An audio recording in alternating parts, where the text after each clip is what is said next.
Hola, soy Óscar Oviedo, bienvenidos al análisis bíblico para la semana del 3 al 9 de febrero del 2019. Hola, yo soy Óscar Acevedo y nuestro análisis bíblico se titula Las responsabilidades del rey. Es interesante, la semana pasada hablábamos de lo negativo que fue esta petición, esta solicitud de un rey, pero vamos a ver en el análisis de hoy cómo Dios transforma lo negativo en algo positivo, y esto es a través de su gracia. La historia del rechazo de Dios como el único legislador debido a intereses egoístas, ahora Dios lo convierte como un tipo de lo que sería su reinado en la vida y en el ministerio de nuestro Señor Jesucristo. Pero encontramos ahora reglas y responsabilidades de los que serían futuros reyes, porque vemos que ellos cumplirían un objetivo muy particular y lo vemos posteriormente en la vida de nuestro Señor Jesucristo. Es interesante ver cómo las relaciones personales se pueden ver afectadas simplemente por no tener el mismo punto de vista. Es decir, si yo no pienso igual que mi compañero, pueden haber problemas. Nosotros tendemos a tomar todo personal, a lastimarnos o herirnos con un comentario incluso. Pero en este caso vemos que en el pueblo de Israel y la relación que Dios lleva con el pueblo de Israel, Dios no rompe su relación con el pueblo a pesar del rechazo que el pueblo manifestó hacia Dios, sino que por el contrario le establece unas reglas para cuidarlo. Es decir, Él aún busca formar al pueblo para cumplir el objetivo de ser lumbreras en este mundo. ¿Qué regla o qué principio utiliza Dios para la elección de los reyes de Israel? Lo primero que encontramos es que Él no cedió su autoridad suprema. Él no permite que los futuros reyes tomaran el lugar que le correspondía a Él, y Él los llama más bien los vicegerentes, los llama los príncipes. Y el primero fue Saúl de una tribu pequeña, la tribu de Benjamín, donde no encontramos ninguna justificación por la cual él va a la tribu de Benjamín, lo elige, lo llama. Posteriormente encontramos el rechazo también de él porque menospreció la palabra del Señor. Luego viene David, ahora sí de la tribu de Judá, de una tribu que tenía la profecía de que de ahí vendría el Mesías, el verdadero rey. Y con David se hace un pacto en el primer libro de Crónicas, en el cual no se apartaría del trono de la tribu de Judá. Esos son los principios que encontramos al comienzo de esta monarquía. Tenemos una referencia en 1 Samuel, capítulo 9, versículo 2. La Biblia dice: y tenía él un hijo que se llamaba Saúl, joven hermoso. Entre los hijos de Israel no había otro más hermoso que él. De hombros para arriba sobrepasaba a cualquiera del pueblo. Y menciono esto porque es interesante ver cómo este parámetro Dios lo escoge para el rey de Israel. Es decir, la apariencia como tal del primer rey de Israel debía ser imponente, debía ser diferente. Un hombre hermoso como ninguno, un hombre alto como ninguno en el pueblo. Es una referencia importante a tener en cuenta, porque no es diferente en nuestros días. En nuestros días también vivimos rodeados de un mundo de apariencia, un mundo donde es importante el tamaño de la casa que tienes, la marca del carro que tienes, la marca de la ropa que usas, el verte bien, el incluso aparentar el dinero que no tienes. Es algo importante en este mundo para muchas personas. En esta época en Israel, el pueblo necesitaba reflejar ante los demás reinados que el reinado que iba a tener Israel era diferente. Y ya habíamos visto que esta necesidad de tener un rey era una necesidad implícita por la transculturación que había sufrido. Es decir, si el pueblo de Israel se hubiese mantenido fiel en el consejo que Dios había dado con respecto a no mezclarse con otras tribus, posiblemente no tendríamos este problema mencionado aquí en la Biblia, pero lo tenemos gracias a este evento. El pueblo de Israel no tenía la capacidad para ver qué tanto podría interferir la apariencia o el simplemente tener un rey en los efectos de su gobierno. ¿Será que si el rey es alto, hermoso, y como Él no hay ninguno, su gobierno también será así. Y en nuestros tiempos también ocurre lo mismo. Cuando se va a elegir un presidente se tiene en cuenta la edad, se tiene en cuenta si se ve joven, si se ve atractivo, si usa un peluquín. Todas estas cosas interfieren a la hora de una elección. Es decir, tanto en la época de Israel como ahora seguimos viviendo en un mundo de apariencias. La elección de este rey, que ya sabemos que fue no la mejor, ¿cuál debería ser la actitud hacia ese tipo de gobernantes o líderes? Encontramos dos pasajes en el libro de Salmos. El uno está en el capítulo 20, versículo 7. Dice: algunos confían en carros, otros en caballos, pero nosotros confiamos en el nombre del Eterno, nuestro Dios. Es decir, que la confianza no debería ir unida exclusivamente al líder humano visible, en este caso, rey, ni positiva ni negativamente. Nuestra confianza o la confianza del pueblo debería siempre permanecer sobre el Eterno, el Dios Todopoderoso. Y Salmos 146, versículo 3 dice: no confiéis en príncipes ni en nombres, porque no pueden salvar. Es decir, Dios eligió, pero la confianza no debe estar en el elegido, sino en el elector, el que dio el voto de confianza a esa persona. Hay un párrafo de uno de mis libros favoritos, que es Ministerio de Curación, y dice lo siguiente: no se comprende la pesada labor de muchos, ni se aprecian debidamente sus trabajos hasta después de su muerte, cuando otros asumen las cargas que el extinto dejó y tropiezan con las dificultades que él arrostró. Entonces comprenden hasta qué punto fueron probados su valor y su fe. Muchas veces ya no ven entonces las faltas que tanto se apresuraban a censurar. La experiencia les enseña a tener simpatía. Dios permite que los hombres ocupen puestos de responsabilidad. Cuando se equivocan, tiene poder para corregirlos o para deponerlos. Cuidémonos de no juzgar, porque es obra que pertenece a Dios. Da un balance perfecto a nuestro tiempo actual. Muchas veces nosotros rápidamente juzgamos el carácter de ciertas personas, pero no nos damos cuenta que están bajo una prueba tremenda, y es la de poder. Y en este caso particular habla de que Dios, quien es el que los puso allí, puede, debido a sus acciones, puede deponerlos. Pero no debemos nosotros entrar a juzgar motivos, porque no estamos o no hemos estado en sus zapatos. Y es interesante también cuando lo vemos del otro lado, cuando nosotros en nuestro contexto iglesia a veces pensamos: no, si este tipo de persona o si aquella tipo de persona llega a ser el líder de iglesia, el líder del campo, el líder de la unión, el líder de la división, el líder de la asociación general, entonces podemos tener mejores resultados. Estamos poniendo nuestra confianza en príncipes, en caballos, en el elemento humano. Había una práctica de un padre espiritual que solía, en las reelecciones de campos, de iglesias, solía felicitar al que no era elegido, y a la otra persona simplemente le recomendaba que dependiera de Dios. Aparentemente era algo gracioso el hecho de que él felicitara al que perdía, pero el que estaba tomando la posición era el que iba a estar, como dice el pasaje que leí, bajo ciertas circunstancias que, a menos que uno esté allí, no las va a poder entender ni las va a poder evaluar.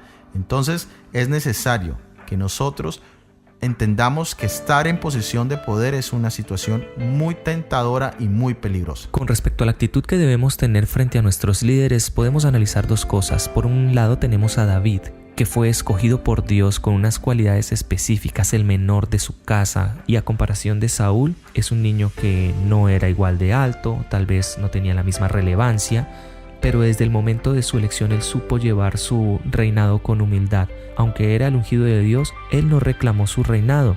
Cuando Saúl intenta matarlo en repetidas ocasiones, aunque él podría haber empezado a reclamar su reino, él podría haberse defendido, ya tenía hombres que lo favorecían, él podría atacar a Saúl, derrocar ese reinado, que de hecho era un reinado que no le estaba favoreciendo al pueblo de Israel, sino que por el contrario lo iba alejando cada vez más de la presencia de Dios. Él podía haber reclamado ese reinado, pero no.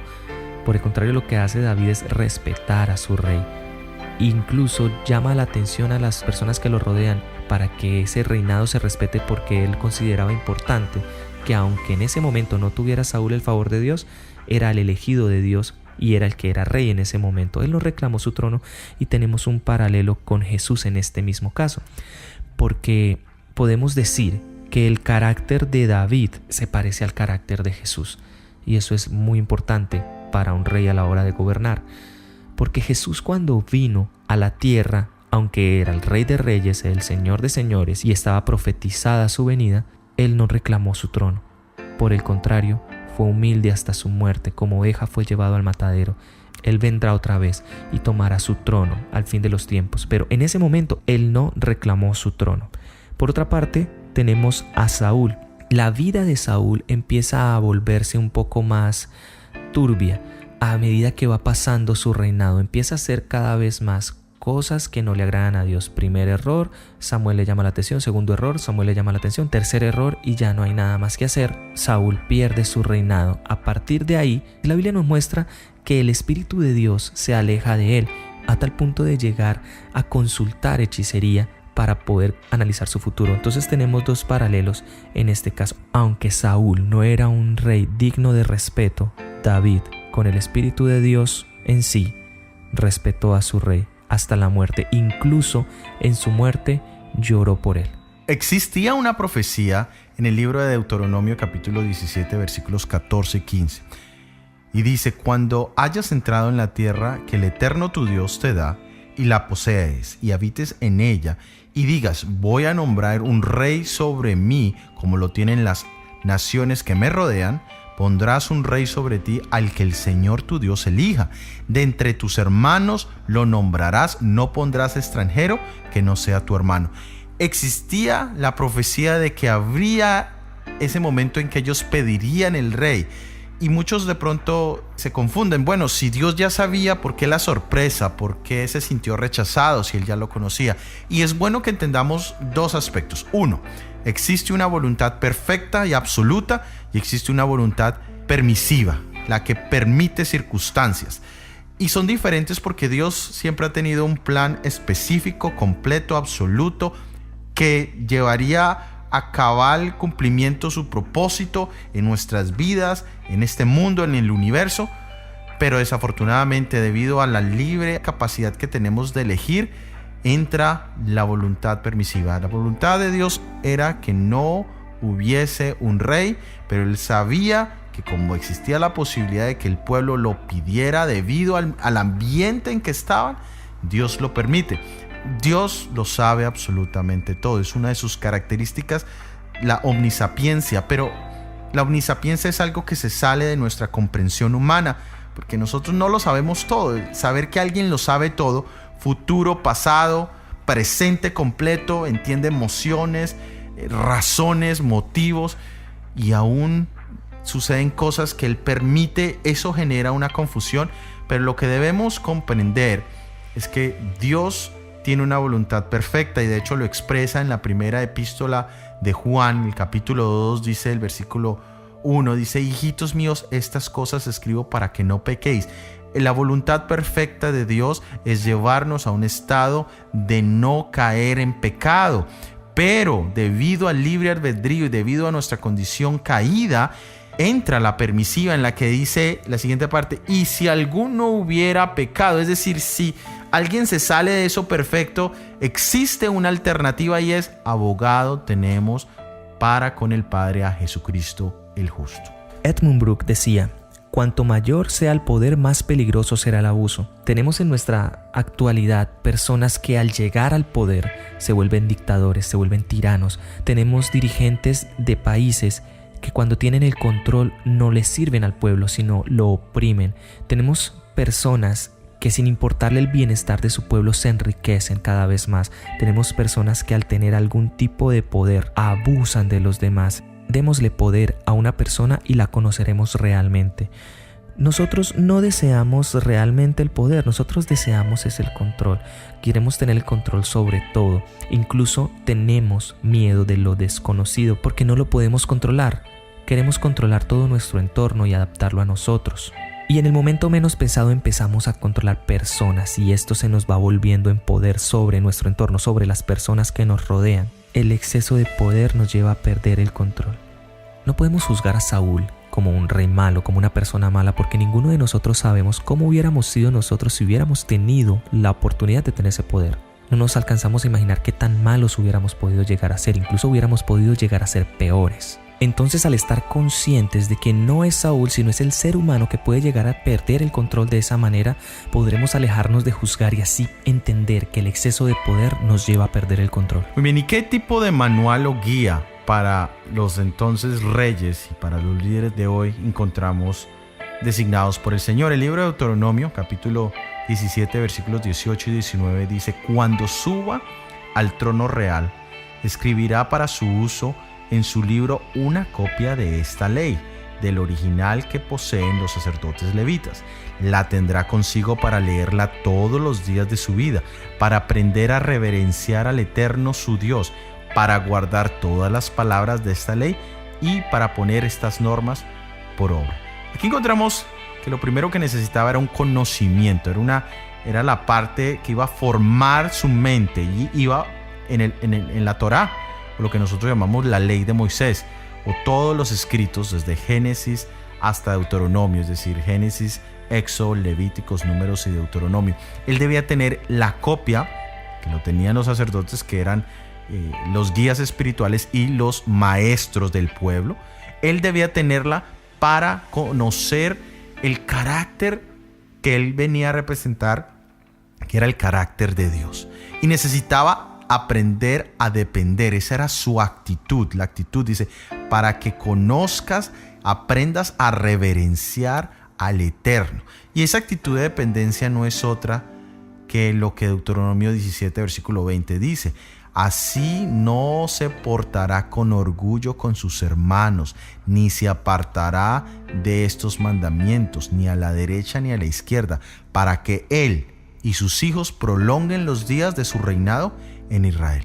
Y este conocimiento sin la actitud de humildad puede ser contraproducente. Y lo conocemos, lo podemos ver en nuestro alrededor muy posiblemente. Personas con gran conocimiento secular o aún religioso, con una actitud de orgullo, de prepotencia, básicamente podríamos decir que nulifica su conocimiento porque destruye el carácter que deberían ellos representar. El método de enseñanza que Dios utilizaba era: en los 5 libros de la Biblia, en los 5 primeros libros encontramos las experiencias, especialmente en el libro de Números encontramos las experiencias más oscuras del pueblo de Israel, y ellas debían servir de método de aprendizaje, porque volvemos al punto, Dios utiliza las experiencias de los demás para que nosotros aprendamos de ella, y ese era el método que el Señor tenía, ese era el consejo que Dios le daba. Sigmund Freud decía: la historia solo es gente nueva que comete viejos errores, y no hay nada más cierto que esto. Aunque la Biblia está llena de muchas historias de personas que cometieron errores y tuvieron sus consecuencias, nosotros tenemos la incapacidad de aprender de las experiencias ajenas. Tenemos que vivir nuestras propias experiencias y así poder aprender de nuestros errores. Por eso vemos que Israel como pueblo, desde que cometió el error de pedir un rey, lo siguió cometiendo a lo largo de la historia. Cada vez fue pidiendo un rey. Incluso cuando el reinado de Israel se acaba y viene el reinado de Babilonia, después Medo-Persia, después Grecia y Roma. En los tiempos de Roma, cuando estaba profetizado que iba a venir el Mesías, ellos no lo pudieron ver porque simplemente estaban esperando un rey de la misma forma que esperaron un rey en estos tiempos de Samuel. Ellos no esperaban un rey humilde, ellos esperaban un rey que naciera dentro de un trono o que llegara al poder, que se manifestara como rey, que tomara el trono que le pertenecía. Ellos se imaginaban otras cosas diferentes y el Rey de Reyes no tomó esa posición. Israel siguió cometiendo estos errores y por eso no tuvieron la capacidad de ver al Rey de Reyes, aunque anduvo en medio de ellos. A los suyos vino y ellos no le conocieron. Así es. Existen 2 recomendaciones especiales que el Señor dio para los reyes y para los líderes de hoy en día. Uno está en Deuteronomio capítulo 17, versículo 17, primera parte. Dice: ni aumentarás esposas para sí, para que su corazón no se desvíe. Ese es el número 1, es decir, habla en contra de la poligamia, la pluralidad de esposas, de compañeras. y ya lo acabamos de mencionar, iba en contra del yugo desigual. Ahora, ¿por qué no a la pluralidad? Porque discutiblemente hablábamos de que hay una parte carnal, una parte de emociones, una parte de pasiones que quiere tomar control, y cuando se le da rienda suelta, desafortunadamente nubla la capacidad de poder comprender o de tener raciocinio. Sabemos que nuestro Señor se comunica a través de nuestro cerebro, es el medio por el cual podemos nosotros entender, percibir.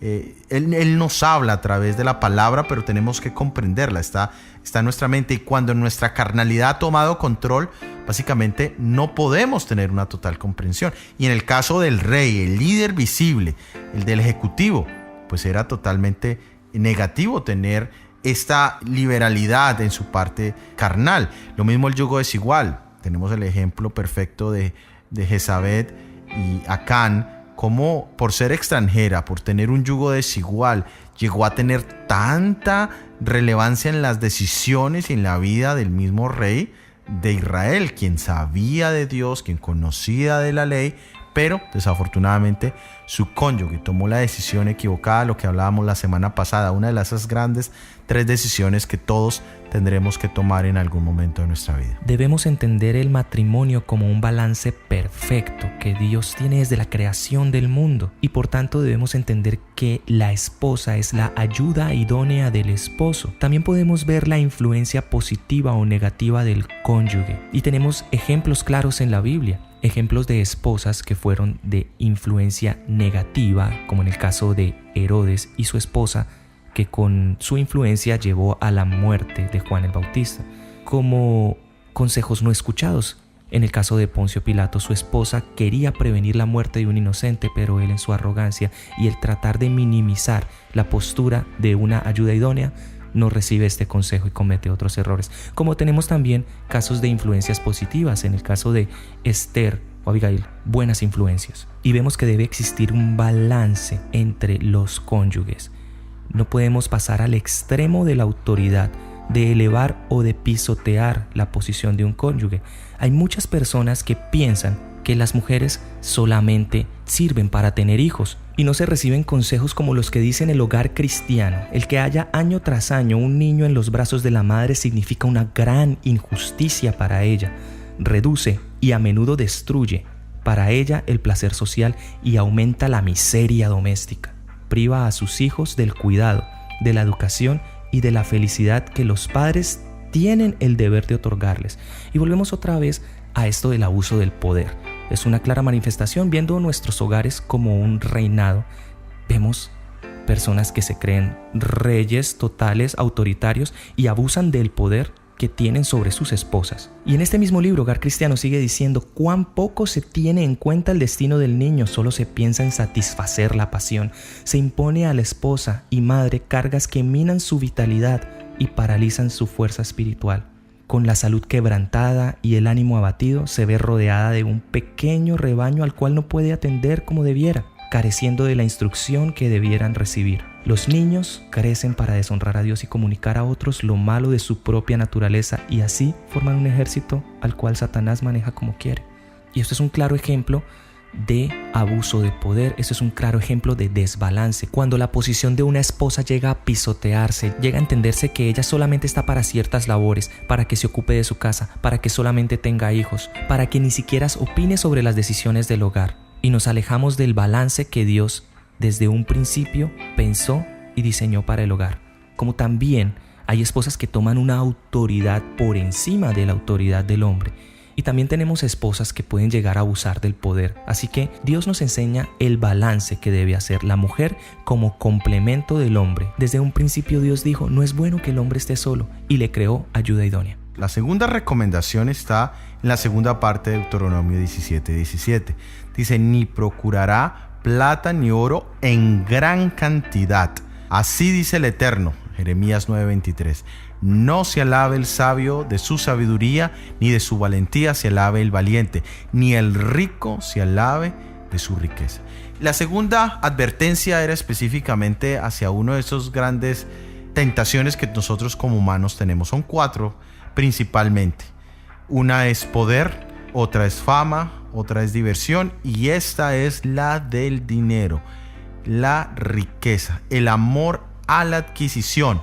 Ahí dice, no procurará en gran cantidad, no que no lo debiese tener, sino que no debía tener ese deseo incontenible de adquirir. ¿Por qué? Porque desafortunadamente cuando existe ese deseo, ya sea de poder, ya sea de fama, ya sea de diversión o de riqueza, tenemos un gran peligro. Nosotros hoy vivimos en una sociedad donde vemos los peligros. Si dentro de nuestra propia iglesia, si dentro de nuestra propia sociedad hemos visto lo que el deseo de poder puede llevar, vemos lo terrible que es el deseo de fama.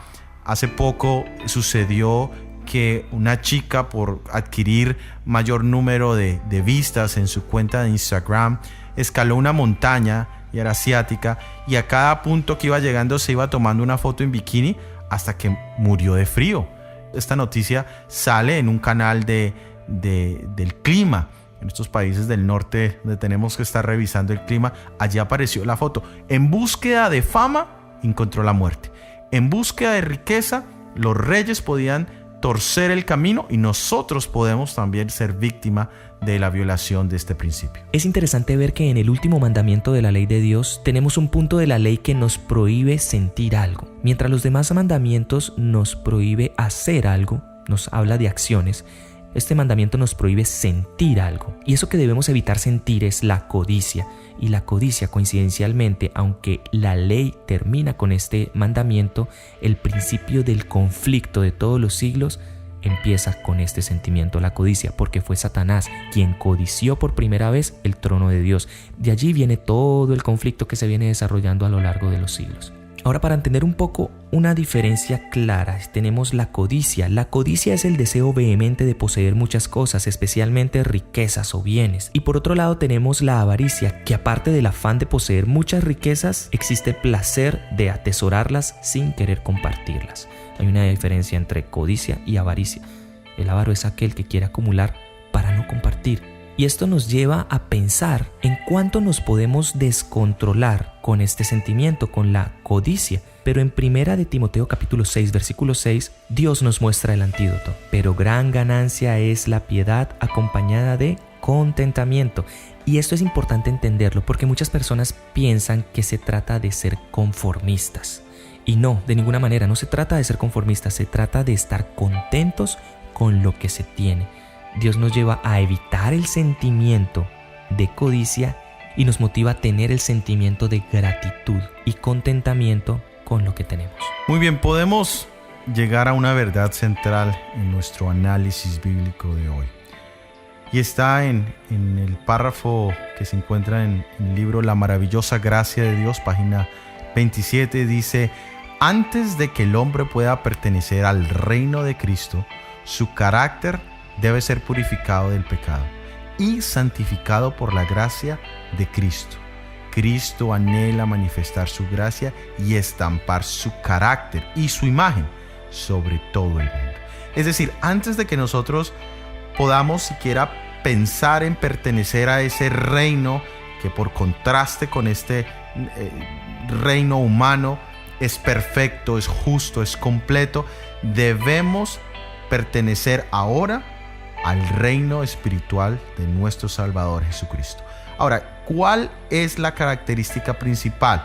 Que nuestro carácter sea purificado, no solo que seamos perdonados de nuestros errores o acciones equivocadas, sino que nuestro carácter pueda ser realmente transformado. Y este proceso de transformación, que se llama santificación, solo se puede hacer por la gracia de nuestro Salvador Jesucristo. Nuestra presencia en nuestros devocionales, en nuestro estudio, nuestra búsqueda del Salvador es la que puede hacer que la gracia llene nuestro corazón y nuestro carácter pueda ser realmente transformado. Y entonces el final objetivo de este gran conflicto, que es la vindicación del carácter de Dios, dice, pueda entonces su carácter ser estampado sobre nosotros, sus súbditos. Quiera el Señor ayudarnos para que podamos entender que estos principios que hemos leído hoy hacia los reyes también tiene una aplicación individual y que solo a través de la confianza absoluta del poder de Jesucristo podemos llegar a realmente alcanzar esa meta. De esta manera hemos llegado al final de nuestro análisis bíblico. Encuentra el vínculo al estudio completo en la descripción. Para la próxima semana tendremos el análisis bíblico Ascenso y Caída del Reino de Israel. Visítanos en nuestra página 147.ca, comparte este podcast y déjanos tus comentarios. Que Dios los bendiga. Amén. Amén.